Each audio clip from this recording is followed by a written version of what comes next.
Hey there guys, Frankomatic here, and I'm going to take a break from some Dragon Ball Z games and long games in general by playing some short and brutishly difficult games instead. Starting with Commando for the Nintendo, where we join a lone, nameless commando on his journey to completely decimate an enemy army, and that was the wrong button. We have a gun and we have grenades. We have the ability to die in one hit from anything. This is one of the shorter games on the NES. It was also a very early one. It was actually the second one I owned, ever. I got it at the same time I got Mario. I got my Nintendo a little late, but, you know. The game works as follows. In your mission, there are 4 zones. You need to complete all 4 zones to complete your mission. But you have more than one mission, although they have the same maps. And there aren't bosses, so to speak, but there is something approximating a boss fight at the end of each area. And it might not look too bad just yet, but the game's still got its kitty gloves on right now, so don't worry, it'll get far worse. And I will probably kill myself before this is over. The furthest I've gotten is to the start of the 4th mission, which is actually also the last mission. But after the first mission, the game just gets completely unfriendly.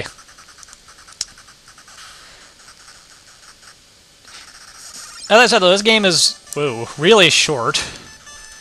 In a perfect world where it wasn't completely brutal, it could probably be completed in maybe a half hour or so. But that is not the case. And here is what we call... Oh, god damn it. I walked right into that. Oh well, at least it was in the first mission. Or area of the mission. That guy up top there, you can only kill with grenades because of his shield. But this is basically the boss battle for each mission. A whole bunch of guys. You don't have to kill the green dudes. The one guy will run away and the other guy will eventually give up. But supposedly if you kill the shield guy, he, Hey, I got my extra life back. Or I got my lost life back. Supposedly if you kill the shield guy, less soldiers spawn. I personally think that's bullshit, but I usually do it anyway because he's extra points.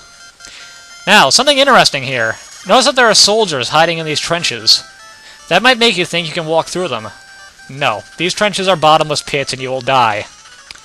I'm dead serious. I'm not going to demonstrate because I need all the lives I can fucking get.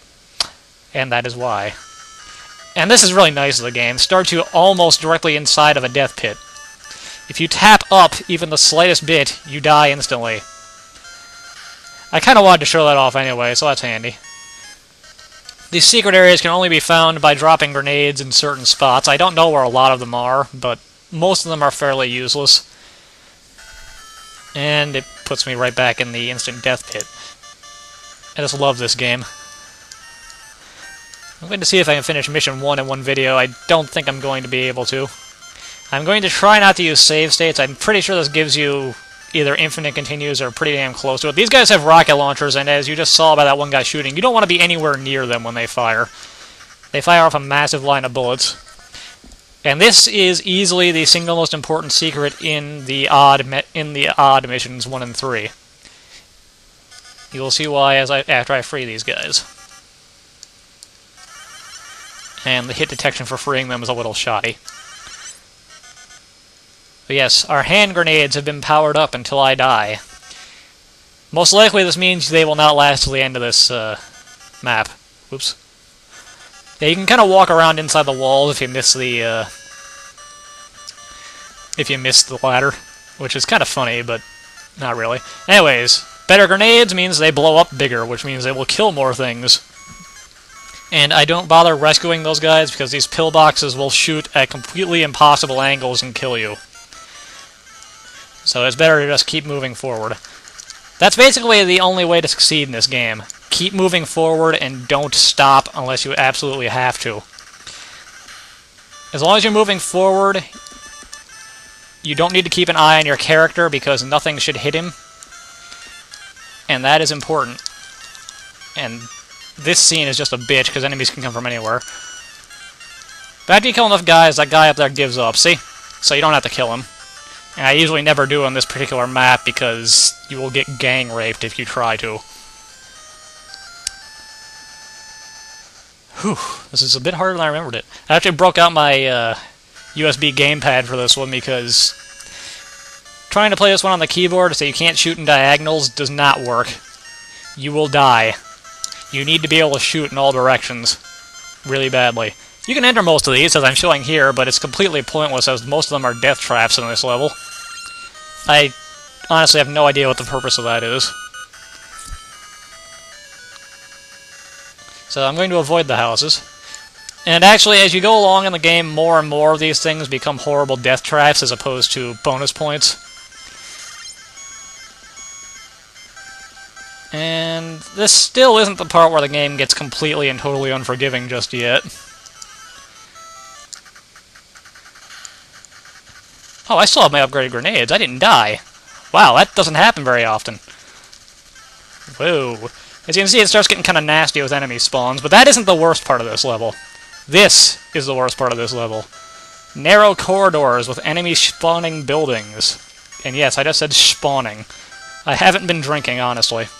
Although I really probably should have been. If I make it through here... Oh wow, there is a god. I made it without dying. Again, that rarely happens.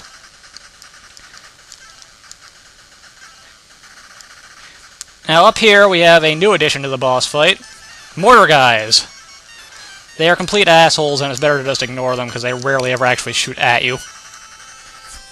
And if you get it just right and are lucky with the enemy spawns beforehand, you can sometimes just stand right in front of that gate and shoot up and kill them all before anything happens. Now for the true bitch area of the missions. Level 4. It's the only one that has different background music. It's the same every mission 4, but... or segment 4, area, whatever. And yeah, they're a little faster than you. But it warped me forward a little bit, so it's okay. Let's see if we can do this with a little less fail. Now, there's nothing... Oh, god damn it.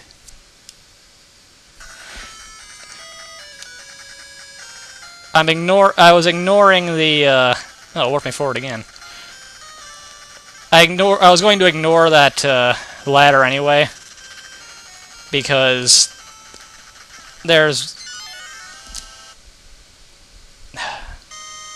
And this is the game over music.